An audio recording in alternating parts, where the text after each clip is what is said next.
India news Haryana के मंच के पॉडकास्ट पर मेरे साथ इस वक्त मौजूद है प्रदेश अध्यक्ष मोहनलाल बड़ौली जी। सर राम राम, बहुत बहुत जी स्वागत है आपका। आरती जी, आपको भी प्रणाम और आपके चैनल के दर्शकों को भी, सभी को जय श्री राम।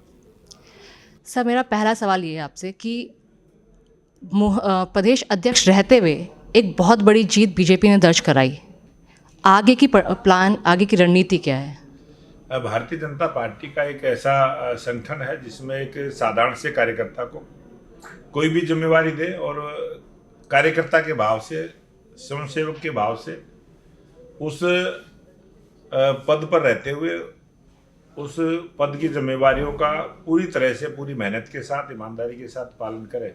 और ये हमारे संगठन में अनेक ऐसे कार्यकर्ता हैं, किसी भी कार्यकर्ता को जिम्मेवारी दे दें। कई दफ़े आदमी को भ्रम रहता है कि यही आदमी ज़्यादा उपयुक्त है, लेकिन भारतीय जनता पार्टी के अनेक ऐसे कार्यकर्ता हैं जो अनेक अवसरों पर उन्होंने अपनी बढ़िया जिम्मेवारी निभाने का काम किया। जितने भी प्रदेश अध्यक्ष पहले रहे, सभी प्रदेश अध्यक्षों ने बहुत बढ़िया काम किया है और अच्छे से काम किया है। और मुझे मौका मिला है जब से, और संयोग से उस समय मौका मिला जब चुनाव थे और लोकसभा का चुनाव खत्म हुआ था और विधानसभा के चुनाव आए, मुझे जिम्मेवारी मिली।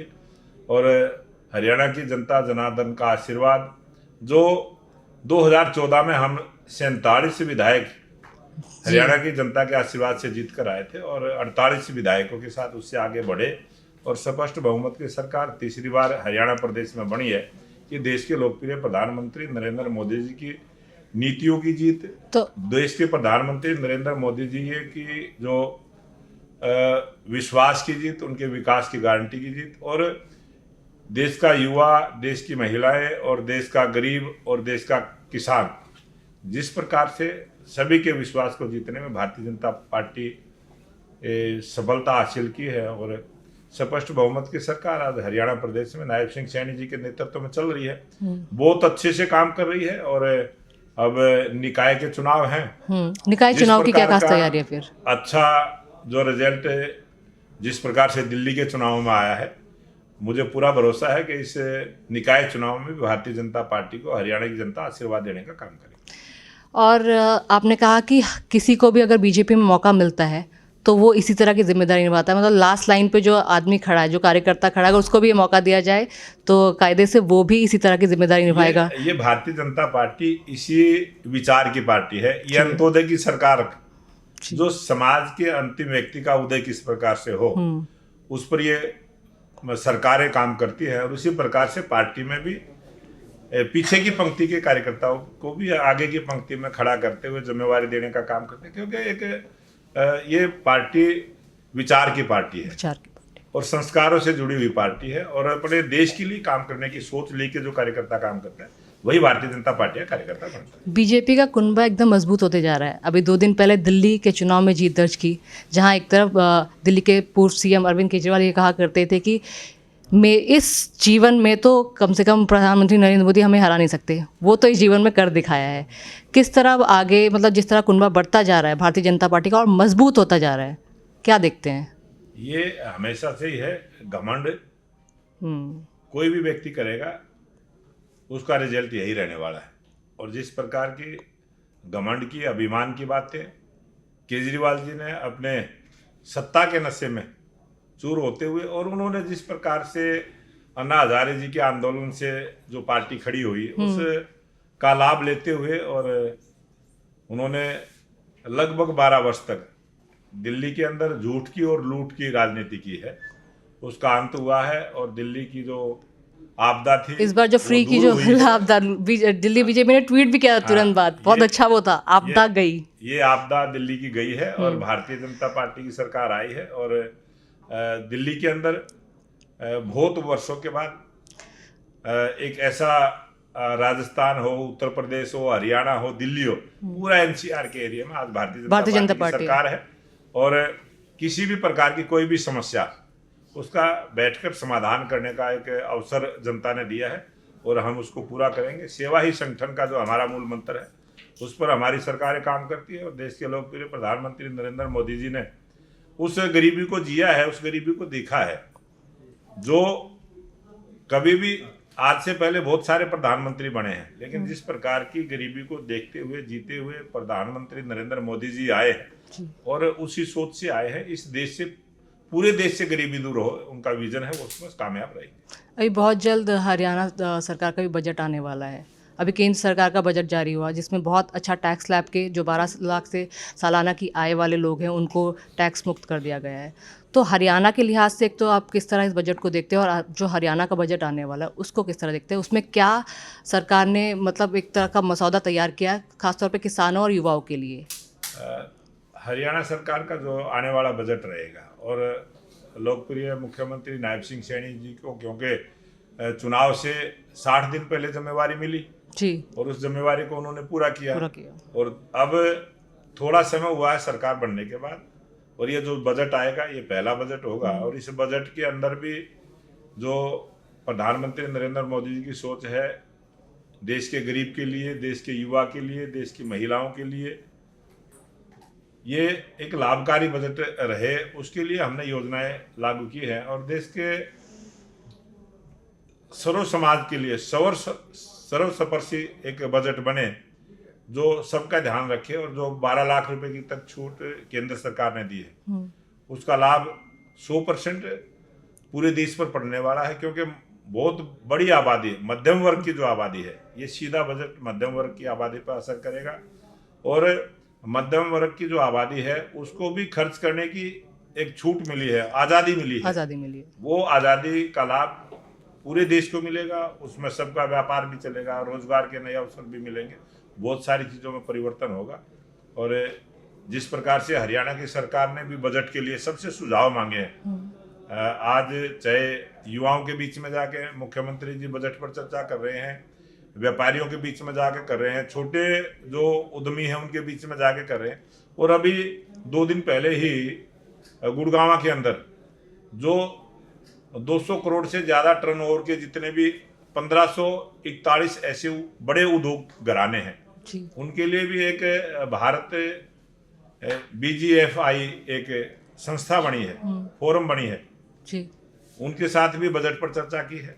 तो हमारे स्वदेशी जो उद्योगपति हैं, अपने देश का जो बड़ा उद्योगपति है वो किस प्रकार से ग्रोथ करे और उसकी बड़ी भागीदारी हमारे देश के विकास में रहे, उस पर भी सारी चर्चा बजट की है। और हमारे मुख्यमंत्री नायब सिंह सैनी जी प्रत्येक वर्ग के साथ इस बजट पर क्या क्या सुझाव आए हैं, और उन्होंने अनेक मंचों से ही बोला है, प्रेस में ही बोला है कि जिनके जो भी सुझाव आएंगे उन सबको हम बजट में शामिल करेंगे। बिल्कुल, सीएम ने बिल्कुल बजट के बाद पीसी में भी बोला था कि ये भी हरियाणा के लिहाज से बहुत ज़्यादा लाभकारी बजट है।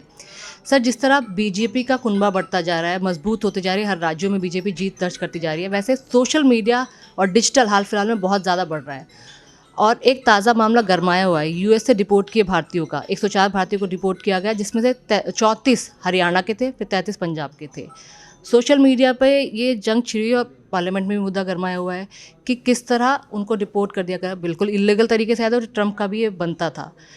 ये वाली जो चीज़ है सर, एजेंटों के थ्रू कम से कम 30, 35, 50 लाख रुपया खर्च करके अगर ये युवा जा रहे हैं, और सरकारी नौकरी की हम बात करते हैं कि हमने 1.5 लाख या फिर इतनी नौकरियां दे दी हैं, तो ये वाला मामला कैसे हल होगा सर? ये जिस प्रकार से ये सारा घटनाक्रम हुआ है, और ये कानून से जुड़ा हुआ मामला भी है, देश की सुरक्षा से जुड़ा हुआ मामला भी है, और जो हमारी हरियाणा सरकार है, पूर्व में मुख्यमंत्री रहे मनोहर लाल जी के मार्गदर्शन में, उनके कार्यकाल में एक हमने विभाग का भी गठन किया था। उस विभाग की जिम्मेवारी है जो बच्चे बाहर जाना चाहते हैं लीगली सहायता सरकार की तरफ से मिले, एक प्लेटफार्म हमने तैयार किया है। और आने वाले समय में भी हम हरियाणा के सभी युवाओं को जागरूक करने का काम करेंगे, और सभी युवा कानूनी तरीके से वहाँ जाए। किसी प्रकार की कोई दिक्कत होगी तो भारत सरकार और हरियाणा सरकार उस समस्या को दूर करेगी। इस प्रकार की एक व्यवस्था हम बनाने का काम करेंगे, और मैं उन सभी जो 34 बच्चे हरियाणा के भी हैं, उन सब परिवारों को भी धन्यवाद, बधाई भी देता हूं कि उनके बच्चे सकुशल सही सलामत अपने घर आए हैं।